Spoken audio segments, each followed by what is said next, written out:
Welcome to another episode of the Mad Fantasy Football Podcast with your hosts, Begley, Goni, and Wayne. What is up, Mad Mob? Week 4 review time. The old try segment. Wayne's winners, Goni's grabs, and a fan favorite, the TrashBegs. Judge and jury. Honestly, I look forward to the TrashBegs myself. Every week. Quickly becoming a hit among the people. They don't like my segment, man. They don't like to see people on top. They like to see the people that are sucking. Like, it's kind of like, y'all ever watch that show Intervention? Oh yeah, man. My wife loves that show. She loves it. And at the end, if it didn't work out, she's equally as entertained. Oh man, we actively root for people to get hooked on drugs again. Man. Makes for good TV, I guess. Yeah. Boys, how do you feel about this Tua situation? People are getting fired. People have already been fired. Yeah, the independent neurologist got the boot. I mean, do they get fined? Like, I don't know what the course of action is for the NFLPA to make something happen here, but I feel like it's inexcusable. They carry like a professional liability insurance, so they'll get sued and the insurance will pay out. Yeah, it was kind of like I was watching who was it? Fitzmagic, that's who it was. He said he went into like a good description about the whole situation. Is apparently there's independent spotters placed in random spots throughout the crowd, and they have the ability to call down and pull people off the field if they see something that is off. Fitzpatrick said he got pulled from a game like 2 plays after he took a hit, and he said he was fine. Like, he said, like, nothing ever happened. Like, he went in, he got checked, and they cleared him, and he was back out. He said, but that spotter saw something, and I got pulled from that game, and I'll just go back and look at the, like, Tua's Week 3 game where he's literally fumbling and stumbling. Oh, where was the spotter that game? They trotted him right back out there. He finished out the game. That was already questionable enough, but then you roll him out on this next one, and it's just terrible to see, man. You're talking about guys' careers. You're talking about guys' quality of life, possibly, aside from football. Forget football. If this guy has mashed potato over brains, it's just not something you want, especially with all the CTE coming out, over the last few years. Yeah, they're super gun shy too. Like, Cameron Brate took a hit and kind of like took a minute to get up and walked off the field. Sat out, I think, 2 plays, and then came back out for a couple plays, and then he was pulled to get put in protocol. So they're definitely gun shy. Speaking of CTE, did y'all see that Antonio Brown video? I knew it. As soon as he said CTE. We're not going to go into details about this Mad Mob family show. What is he doing though? Bro, that's a bro moment right there. Mashed potatoes for brains, man. What are you doing? Can we be honest though? If we were all carrying around that thing, no. No. Whatever you're gonna say, no. The answer is no. We're not doing what he's doing, but we have a little bit of more hubris about us, right? Yeah, but I would never ever do that ever. Well, he's in a pool. He's in a pool with kids and just other people. Yeah, just it doesn't even have to be kids. Just he's in a public pool. Yeah, dude, he's gone. He's gone. The joke of the week. It's crazy. It's not even like that shocking anymore. Just that you know who it comes from. Like, of course, you never want to see that. That's the shocking thing. But like, you hear it's AB, and you're like, oh, well, that figures. It's been a couple months since he's been in the news for something stupid. Wait, was he a Hall of Famer before the off the field stuff? Probably, dude. You'd be hard pressed to find a guy who had a better stretch. I mean, the longevity maybe wasn't all the way there, but the stretch that he had was amazing. Joke of the week was if you're an NFL team in search of a wide receiver, you should sign AB because he's shown that he's still capable of exposing the D. Wow. Man. There it is. Uh, The internet is amazing. All right, we'll jump straight in with my winners for the week. Last week, it not so impressive. I mean, we had some 20-point games. We only had one 30-point game. We came back with a few bangers this week, so it's good to see a lot of these show-out games. Unfortunately, I'm looking at my list of winners, and it seems like they were all on the opposite team this week. Can I say, Wayne, I don't know if you were going here, but I like the bangers and mash segue on London week. Well done, sir. I'm glad that I accidentally served it up, and you just purposely just spiked it down. That was beautiful. Way to take the reins from me and get us home.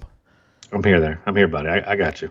Yeah. So my first winner, Rashad Penny, 17 rushes for 151 yards, 2 tutties, and a reception for 6.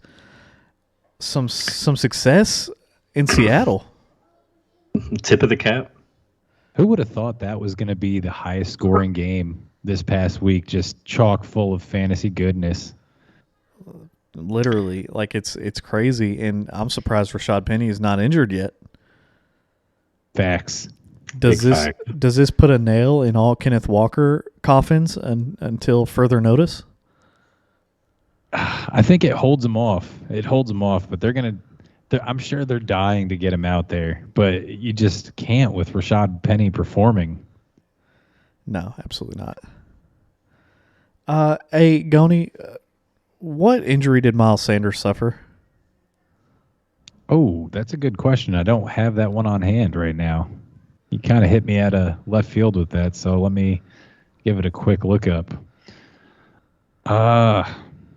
Speaking of guys due for an injury, Miles Sanders and Rashad Penny are leading the club.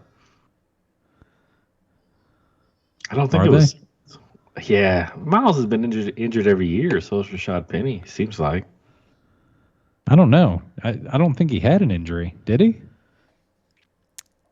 Not this past week. I'm talking in the past.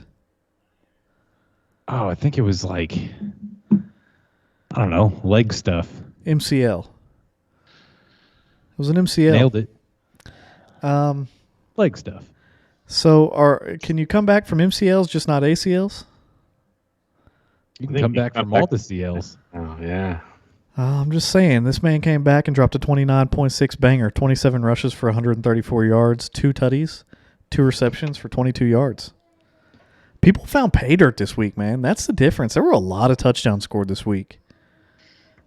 Is Miles Sanders a league winner this year? You could have had him in the 8th or 9th.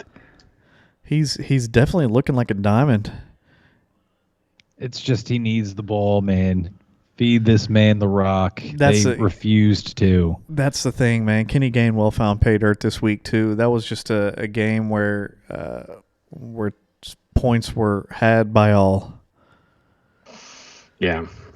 But that's a winner. Yeah, and those are my only 20-point games in the winners. We had some, like I said, we had some good ones. We had my man Mike Evans coming back from his suspension after absolutely demolishing Marshawn Lattimore. 8 receptions for 103 yards and trend here, 2 tutties. That's what he does. He's just a perpetual end zone target. If the Bucs are anywhere near the end zone, that's their guy. I mean, one of the touchdowns, and I've seen this often over the years, he literally calls hike and just tosses it to the corner of the end zone. And Mike Evans is just that dude. He's going to get it 9 times out of 10. That used to be the Gronk play right there. Yeah. When he was in New England, it's just like you said, man. He's so good at it. He throws it up. It's not even really that he's so good at it. I mean, he's the GOAT already, but you just trust your guy to go up and get it, and they do. And he does just consistently. Mike Evans is a first ballot Hall of Famer, right? First ballot. Yeah. Yes. unquestioned.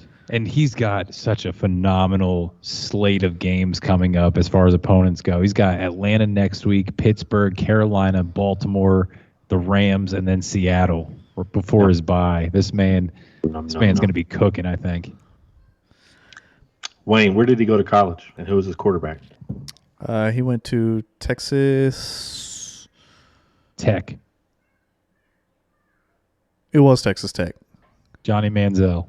It was A&M and Johnny Manziel. I knew it was A&M. Oh, you my piece bad. of crap. I knew it wasn't Tech. Sorry. Yeah.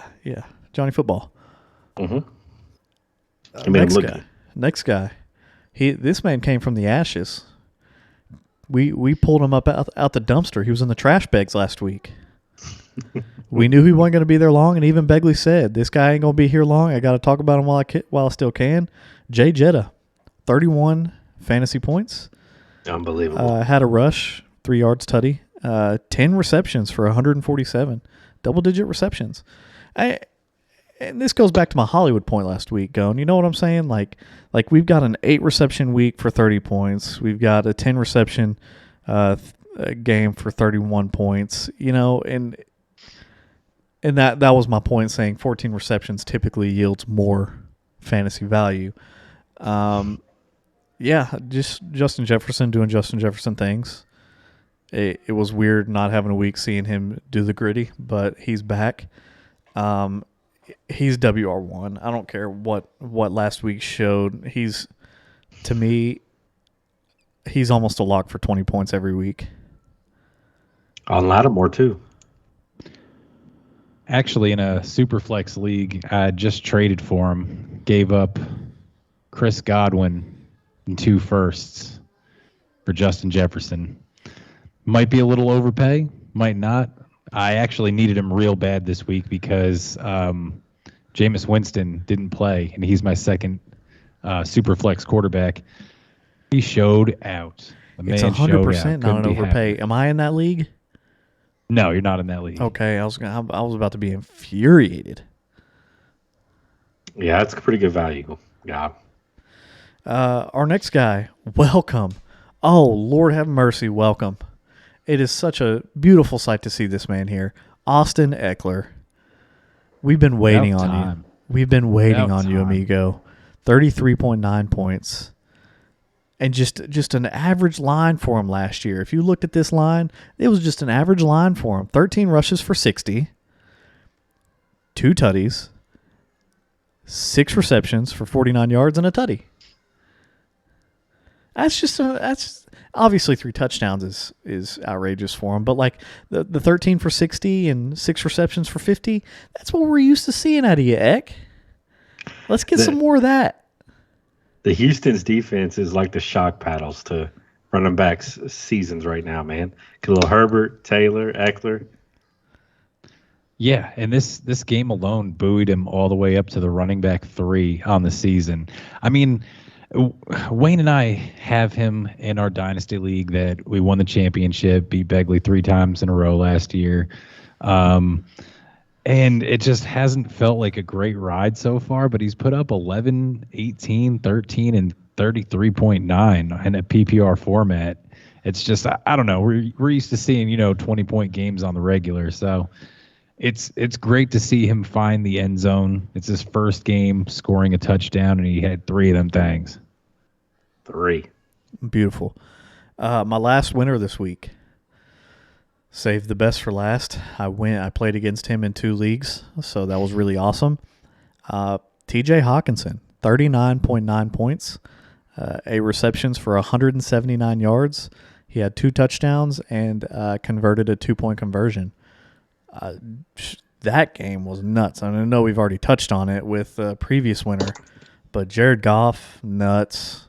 TJ Hawkinson, in the absence of Amon-Ra, DJ Chark, and DeAndre Swift, just garnered all of the fantasy success. This was obviously an amazing game, and I saw him on a few benches this week. Kill me. I wasn't even going to call you out because you weren't the only one. He's a winner this week, and I don't want to talk down on a winner this week, but with Amon-Ra and DJ Chark coming back, we're not going to see. We're going to go back to his week 1 through 3 value, right?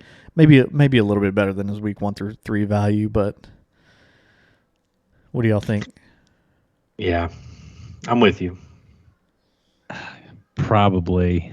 I mean, he's seen 7, 7, and 4 for his targets in the games with them. 12 is a little bit of an outlier, it's looking like, which is crazy to say because last year this was an average target share for him in the offense. But yeah, I'm with you. I expect it to come back down to earth a little bit. Yeah. So that's my winners this week. Mike Evans, Austin Eckler, Miles Sanders, Jay Jetta, Rashad Penny, and TJ Hawkinson. I got a couple honorable mentions that I'm not going to jump into. I just want to say their names so people aren't like, what about them? CMC, welcome to a good fantasy finish, mid 20s. All these guys are mid 20s. Josh Jacobs, great week.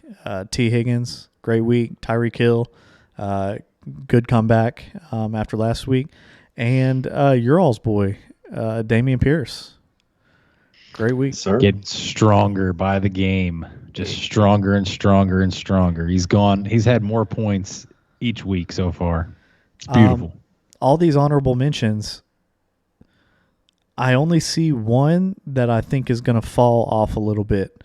Who do y'all think? Between CMC, Josh Jacobs, T. Higgins, Tyreek Hill, and Dameon Pierce, are there any of them that you think, this was just an off week for them and they're going to drop back down to earth? I think Damien Pierce regresses more than any of them, even more than Josh Jacobs. Josh Jacobs is my pick to regress if any of them do. Josh Jacobs is mine as well. Yeah, I think the rest of them kind of stay steady. Did you guys know statistically he has more snap share compared to the Raiders' backfield than any other team in the league, meaning he is the most bell cowest of bell cows? Maybe in this last game because it was 89%, but his snap share and the others were 60, 72, and 64. I feel like that's kind of rush share. I'm sorry, rush share, not snap share. Rush share. Oh, all right. Well, I don't know what to tell you on that one. That's such a watered down stat, though. Yeah, that's very specific. The thing for this, his yards per carry look pretty good. He's steady around 5 yards per carry. He actually found the end zone this week. And he's gotten 5 and 6 targets in the last 2 weeks, respectively. So, I feel like that's, that kind of helps out. Does it stay that way? I don't think he's a 5-6 target a game kind of guy. It just hit me. Didn't we call the Raiders to dominate this game offensively? I'm pretty sure in our week preview we called the Raiders to come out and dominate. We like the Raiders. Yeah, we did. Yeah, good call, us. Good call. You guys called Jacobs as well. That's another guy I said, kill me. It happens, man. We get it right a lot more often than we get it wrong. And I'm not talking any trash after the week I had last week. Goni, do you want to let us in on Goni's grabs this week? Oh, gonna go over bags. We don't want to hop in the trash bags. No, man, we gotta save the best for last. People love the trash bags. I'm down with that. Boys, feel free to jump in with anything that you might have as we go on this ride here. I don't envy your job because it's gonna get more difficult as the season progresses. Yes and no. I'm sure it's going to be down to the nitty gritty some weeks, but we've got a couple here this week.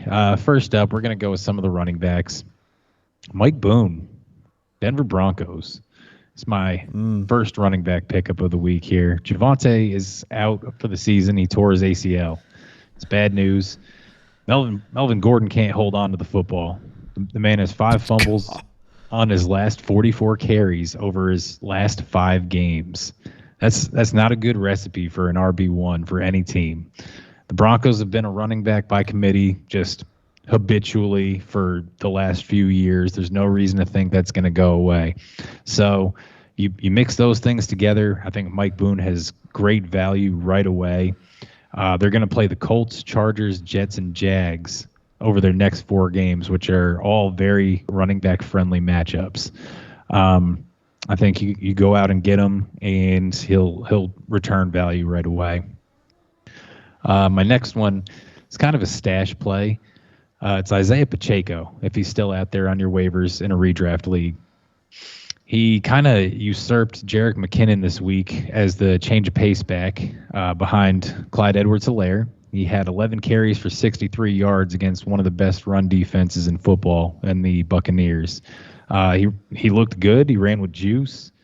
And, I mean, I just think it's someone who's a good stash. He could have a breakout at some point. You never know if there's an injury that, comes down to CEH. And just the way the offense is clicking right now, they're putting up all kinds of points. So I like Pacheco as a stash. And then last for the running backs, Tyler Algier and Caleb Huntley, both of them. Cordarrelle Patterson hit the IR this week, opening up the door for these running backs. They each got 10 carries with Tyler Algier, the Alligator, gaining 84 yards, and Huntley gaining 56 and scoring a tutty. Alligator also added a 20-yard reception. He can catch the ball. He can catch the ball out of the backfield. Alligator would be the priority in this one, though. He outsnapped Huntley 24-12. But I think both can return value. We saw, what Cordarrelle Patterson has been able to do this year in this offense. So I like both of these guys. Would you guys have any other running backs that you might have thought of? I like Damien Williams in Atlanta. That's probably the guy that you're going to get for cheap out of the three. He's IR'd. Doesn't he come back week 5? He may. I don't know. I thought it was going to be an extra week, but you might be right. I might have my timeline messed up. Well, right, yeah. I mean, either way, I think he's a guy you can probably have for free. I like Nyheim Hines in Indianapolis. There's doubt that Jonathan Taylor is going to play on Thursday. He's got a high ankle sprain. I think that's a great pick as well. Is there a possibility that he gets more play with how much Jonathan Taylor is underperforming as well? Man, I don't know. He's not a between the tackles guy. And Indy is starved for just any sort of skill player right now. It's not really JT's fault so much. Like, that offensive line has not been too good. Like I didn't sit and watch the entire Colts game this week, but I watched a good amount of it, and not even a good. I probably watched a solid quarter and a half, and that offensive line was giving him nothing. So if that's pretty standard for the year, then it doesn't matter. They could get prime Emmitt Smith back, and he would struggle to get some yardage with the lack of holes. And I don't know. I think JT is obviously extremely talented. He's going to get it going. I don't think they hang it up on him just yet. He's a stud. It's just been a terrible blow for the number 1 overall pick, I'd say, in at least 85% of leagues, to start the season. It was generally the consensus was either him or CMC is what I was seeing a whole lot. And if you took Jonathan Taylor, number 1 in the draft, you're probably a little disappointed right now. Facts. Yep. Yep, very much so. Got a couple wide receivers this week. Feel free to jump in whenever as well, boys. Michael Gallup. Michael Gallup is probably out on your waivers. He returned from injury. He had only 2 catches for 24 yards and a touchdown, but I don't think that really tells the whole story. He also drew a pair of flags that accounted for another 65 yards, which is pretty big. He's a high variance player. He's got a wide range of outcomes, but he's the number 2 in this offense. You got Dak coming back. Is that a good thing? Is that a bad thing? We don't know. But I think that his role in the offense, he's a field stretcher. He's a 50-50 ball guy. I think that he's got some good weeks ahead, and I think he should be rostered everywhere, honestly. I think Dak coming back helps him, man. Dak's a little more risk-prone than Cooper Rush is, so he's going to take some shots with Mike. Cowboys desperately need a Gallup too, man. He does a lot that you don't see, just like you say, Goni. He's the field stretcher. Mm-hmm. Every team needs that guy. I think it helps because, they have chemistry there.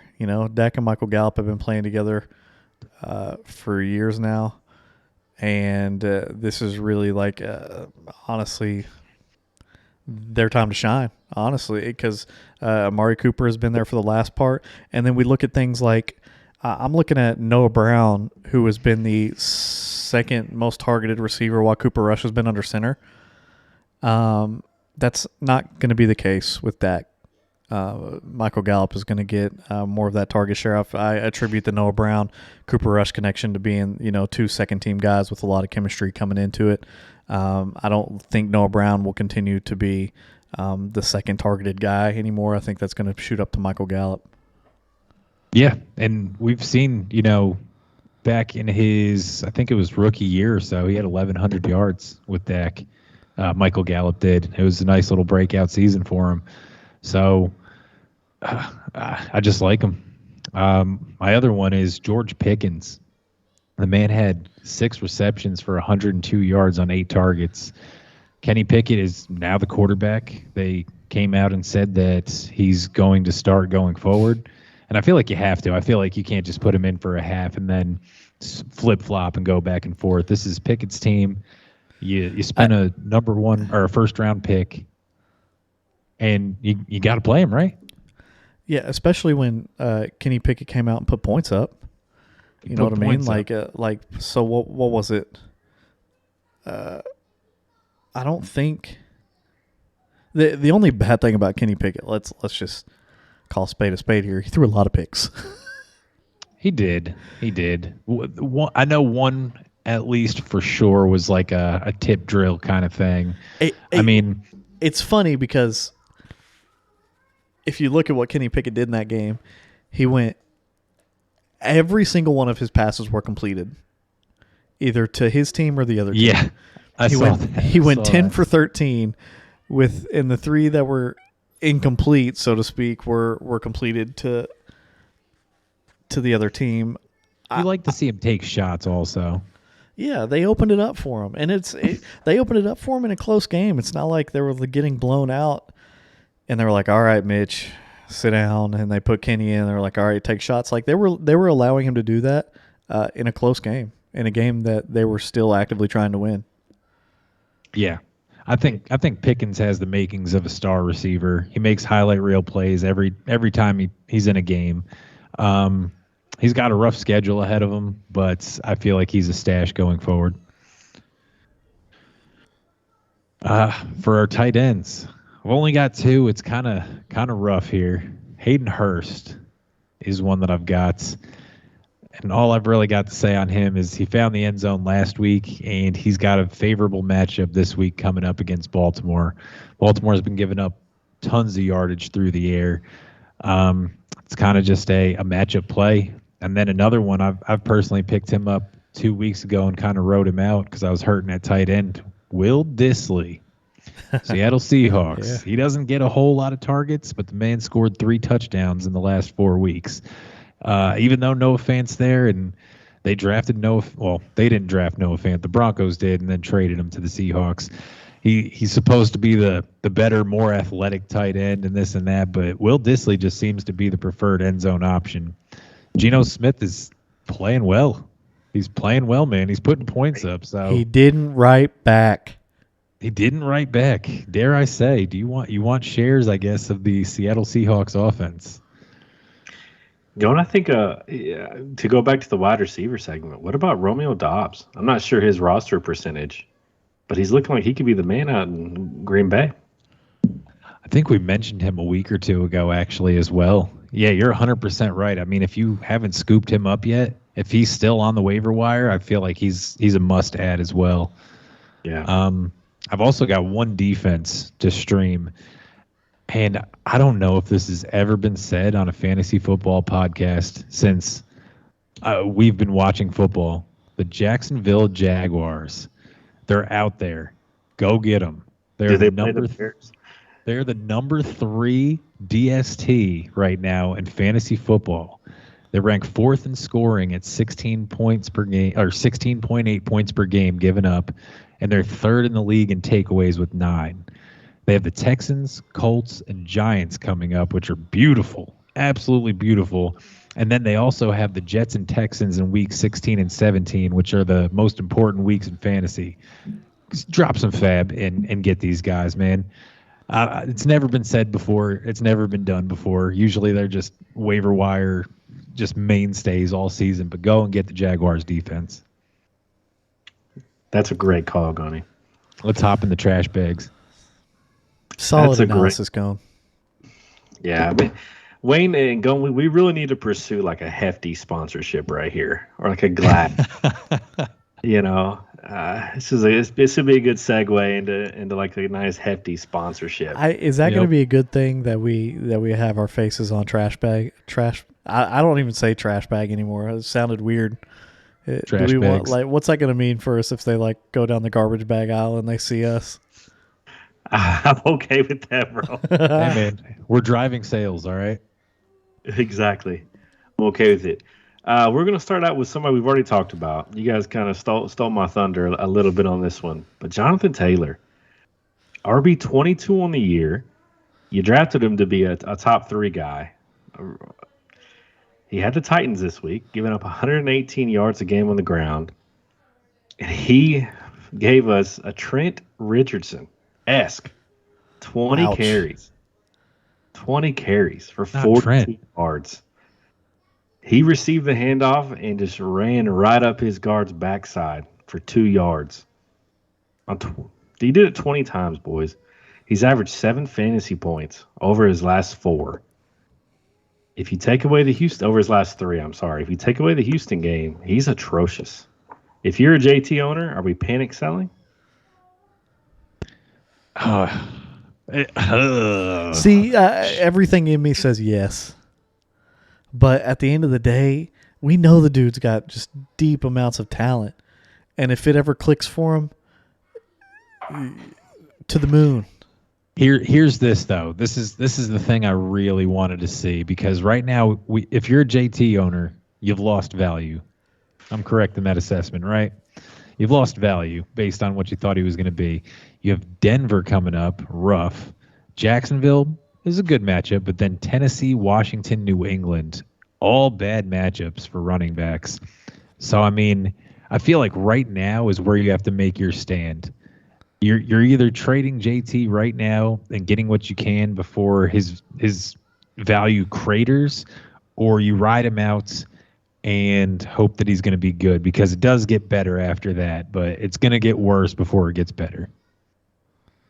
Man, I don't know the answer to that. If you're in a redraft league, if you somehow survived it, tip of the cap to you. But that's the kind of fantasy performance from a number 1 pick that loses you leagues right there. That's why I hate the number 1 pick. It's miserable. It's so much pressure. Do you guys think he's more David Johnson? Is he going to be in that mold? I sure hope not. It's too early to tell. It's too early to tell. But you hate to see it. You hate to see it. Yeah. Second up on the list, and this hurts my heart because I'm high on this guy, was super high, is Travis Etienne, running back 38 on the year. Remember, he was the Jaguars' first-round pick. He finally got a positive game script. Jacksonville has been winning games, and they've been winning them early and running the ball. He got a good game script. He's the third down back. He had his chance. He didn't catch a ball, gentlemen. 0 receptions, goose eggs in the passing game. 32 yards on the ground on only 8 carries. Hop in the trash sack, Travis. Hop in it. That's atrocious. Go ahead. That's absolutely Go ahead and jump on in there, Bubba. I want to hop in there. The only positive note is he finally outsnapped James Robinson in the game this year due to game script and did nothing with it. Are we selling Travis Etienne? You have to. In redraft, absolutely. You have to. I mean, he tied his highest snap share at 51%, and like you said, man, he did nothing. He did nothing. The yards per carry, I guess, are pretty good for the 8 for 32, but he was drafted as the first round pick from the old regime. So he's probably nothing to them. He reeks of Urban Meyer. He's got a stank about him. Yeah, I'm selling him. I think you actually tried to trade him to me, Begley, and I wasn't having it. What do you get for him? What's fair market value right now for Travis Etienne? In Dynasty or redraft? Yeah, let's do a redraft to help. Oh, redraft! It's in here. the dirt, man. What can you get for him in redraft? Would you? Obviously, this week's a bad week, but would you trade him for Josh Jacobs? If I could get Josh Jacobs, yeah, but I have Josh Jacobs, and I wouldn't trade him for ETN, and I've been super low on Jacobs. Yeah, Let me there's give no you way another. that value equals out. Let me give you another one then. Antonio Gibson. Man, I'd probably still keep Gibson. I have Gibson, and I don't think You're I gonna would have trade to him. you're gonna have to pair ETN with something else. Yeah, that's the way to do it. What about a dynasty for our dynasty people? What would you do? Is a second round pick good enough for you to part with ETN? It's in that gray area where a second round pick isn't good enough, but a first round pick is probably an overpay. Right. I don't think anyone's given up a first for ETN without like a major boom game. You're holding. That's all you can do is hold. That's all you can do. Dynasty. Yep. Hold and pray. Yep. Wayne, are you trading ETN for Melvin Gordon? Redraft? Ooh. Yeah. Yep. Are you going to ETN or Hunter Yes. Renfrow? I'm trading ETN for Melvin Gordon right now. What about for Hunter Renfrow? ETN or Renfrow? I'd probably. Oh, that's a rough one. That's a very rough one. They're both holds. I don't believe in Derek Carr. I never have and never will. And they've got a lot of mouths to feed there. Mac Hollins looks like Jerry Rice compared to him. ETN. Give me ETN on that one. Give me the running back position. On all my 50-50s, I almost always go with the running back position. Yeah. For my next guy, I always like to have one guy in here that I know I'll never get to call their name again. Deontay Johnson. 4 targets, 2 catches for 11 yards. DJ. Kenny Pickett is lobbing balls into triple coverage out here. And Deontay Johnson couldn't get one of them. This was the New York Jets, a delicious matchup. If you had Deontay Johnson, you felt good about a wide receiver one. Out-targeted by Pat Freiermuth. This, by the way, Pat Freiermuth, our first MVP of the show, gentlemen. For MVP. Out-targeted by George Pickens. Kenny Pickett clearly favors George Pickens. Maybe some of that second-team work start the year. A little disappointed in Deontay. Wayne, are you a little worried that he's not getting any of those triple coverage jump balls? Yes. It hurts to say on guys that I was high on at the beginning of the year, but I think I'm doing a disservice to the Mad Mob if I string them along any further. I'm disappointed in my DJs. Deontay Johnson, especially with Kenny Pickett coming in and immediately targeting George Pickens more, is scary for DJ owners. And just to pivot away, DJ Moore I know isn't in the trash bags this week because he finally had a decent week. But Baker's playing his QBR through these first games is the worst start since QBR was a tracked stat. Nice. So when we say quarterback proof, we really weren't expecting somebody to have the worst start in NFL history as far as QBR standards go. So I'm no, that's a fact. Wow. No, I'm not making that up. That's literally a tweet from NFL. Like that's a fact. So my DJ's not looking good right now. Yeah, sad times. I would like to wait on it though. I mean, he only got 4 targets. Let's see if that happens again next week. I mean, he's got 2 brutal matchups though coming up. He's got Buffalo and then Tampa Bay. I'm not saying drop him. I'm just saying No. It's at the point where now there might be better options that you need to play the matchups for on your bench.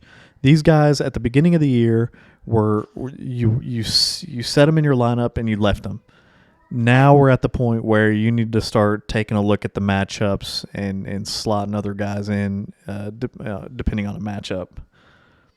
That's a good way to say it. Fourth up in the trash bags. And this Is it a team? Is it a team? It's a team. Oh, every week. I love it. I'm always interested to see what entire team goes in the trash bags.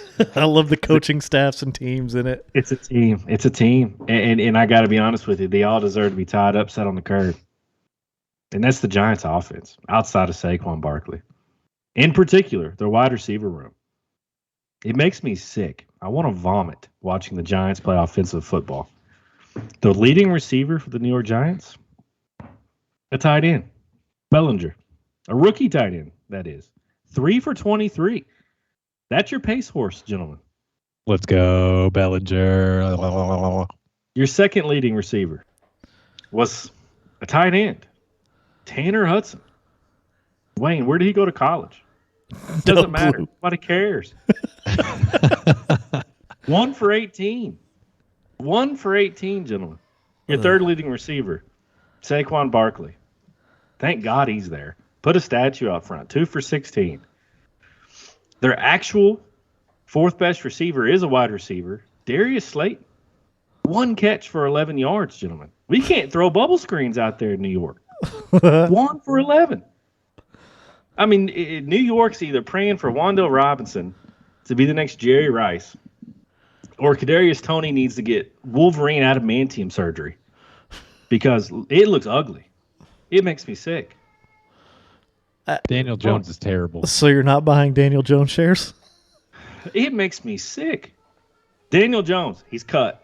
Grab a bucket. Grab a headset. He's cut. Awful. Awful. Guys, I'm looking at it. I'm looking at it right now. Can you believe he is the QB 14 on the season? He rushing. It's all rushing. It's completely buoyed by rushing. The man hasn't thrown over 200 yards in a game yet. He didn't throw over 100 71 yards this past game. Holy crap. We thought Justin Fields was doing bad through the air. Brian Dable, offensive genius. Grab a bucket. Atrocious. Grab a bucket. This team's 2-2, and nobody's worried about the New York Giants. Absolutely awful. Lastly, we're going to go to the Atlanta Falcons, their offensive unit. Marcus Mariota with a really nice 1964 line of 7 for 19 for 139 yards.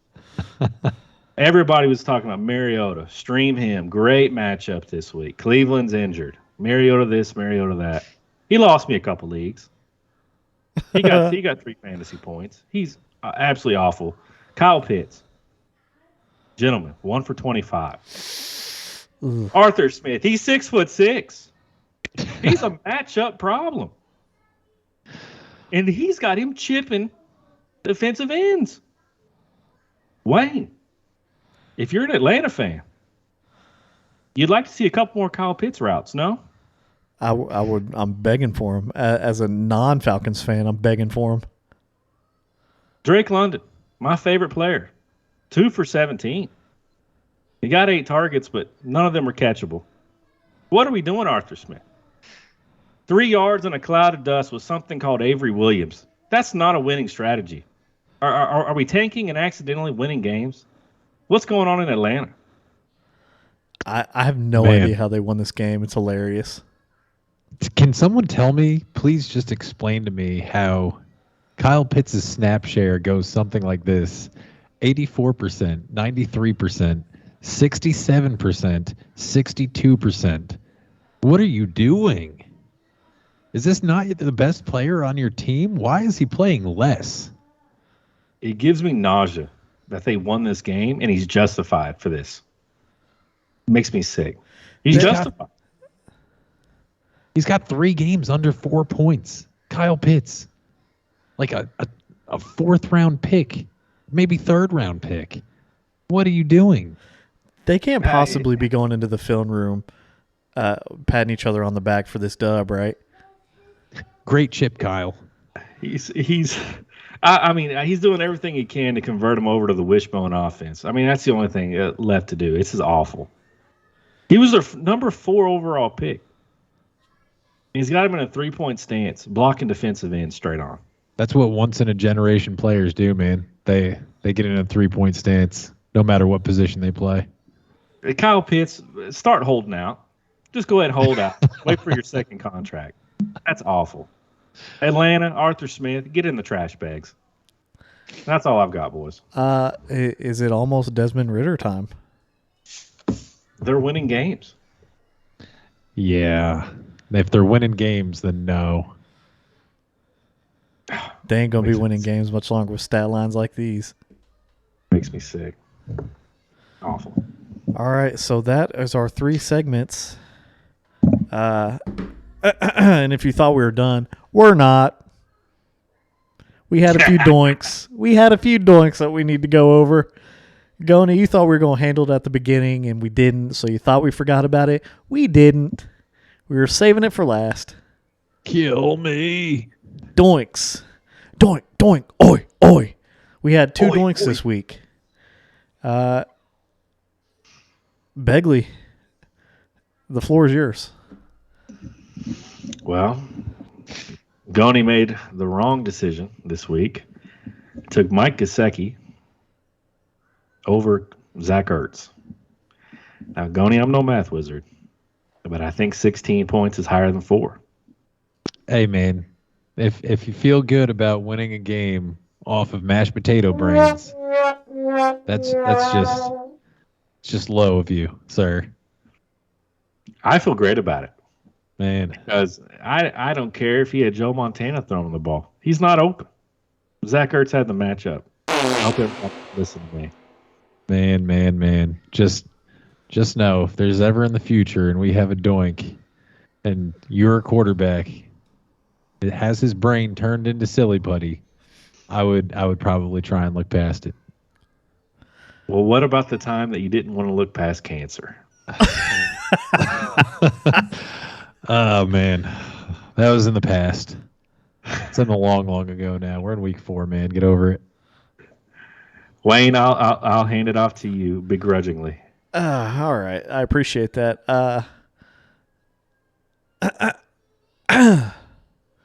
There was a doink placed between Begley and myself. I was itching to get a doink in because he doinked me on Brandon Ayuk. The doink was Khalil Herbert versus Drake London, straight up point output this week. If you couldn't put 2 and 2 together based on the TrashBegs segment, how he ended it, Drake London, not a good week. Khalil Herbert, also not a good week, but better than Drake London. So good sir, take this scrumdiddlyumptious doink right atop your cranium, amigo. The mark of shame.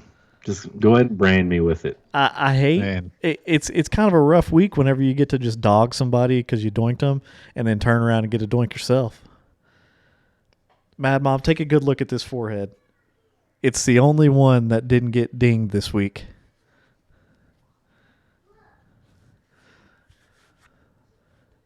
It's a beautiful thing. I felt like I couldn't fully get into my roasting of Goni. So, Man, we'll just give a little brief update on the in-season stats. Wayne is sitting at 2-1 atop the leaderboard. I would assume, Beggs would be second, sitting at 2-2. Hang on, timeout. I have as many doink wins as Wayne. Is this a percentage based? I'm half a game up on you. I have one less loss. We're going baseball Is standards that how here. we're doing it? Yeah, I'm curious about it too. I feel like a win is a win, right? Yeah, but I have less losses. You've received more doinks than I've received. My forehead has less mileage on it. That's fair. All right, that's fair. Baseball All right, standards. yeah, I'm so half a game I keep up. the records. I always keep the records. And then I believe that would put me in last as of right now, sitting at 1-2. But the season's young. And we'll look back on these doinks and laugh a lot because of how stupid some of them are. We're still thinking of a punishment for the loser. Again, any comments, emails, whatever. We're taking suggestions. Yeah. Hey, Wayne, speaking of suggestions, 2 trades we need to talk about for you in the show. Friend of the podcast, Streaks, is in a Superflex. So, Wayne, as our resident Superflex expert, Christian Kirk in the 2.01 for Kenny Pickett and Chris Godwin.